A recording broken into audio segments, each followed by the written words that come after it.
It's good to share this sort of particular news because obviously this is big news over here right now in the United Kingdom, and we've told you many times over the last few days how, it's really difficult, isn't it, if you are in that particular situation. We're talking, of course, about Uncle Gary Goldsmith, the uncle to the Princess of Wales, Catherine, and of course his shenanigans, some might suggest, inside the celebrity Big Brother house.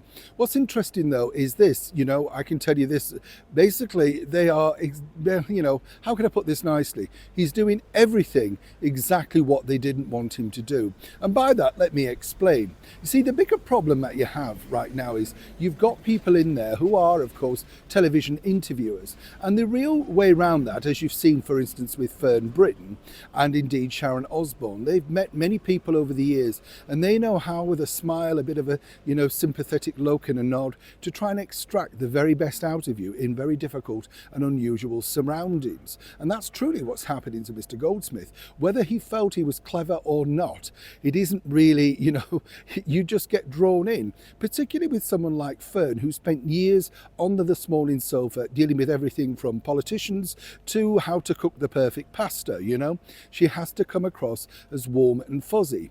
But never forget that this at heart is an alleged journalist out there to get a story, a scoop, and more importantly, making sure, of course, that all eyes are on her and she's the one that's possibly extracted the things that people want to hear about. And this particular point is something that I've been told inside palace walls that they're very unhappy about, because Gary spoke literally about how he believed, while talking to Fern, that the titles of the Duke and Duchess of Sussex should be removed.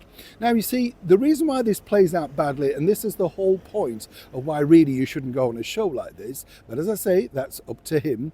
But you see, it looks like this has been discussed privately. Now, let's be honest, I'm sure it has, but he would not be partaking in that particular discussion. He's not that close to the family. They're not really regulars for Sunday lunch, all of that sort of stuff, But it won't necessarily play out like that with the public, the wider public around the world. And this again plays into the very sort of heart of what Harry and Meghan have alleged they've said over the years, one rule for one for another.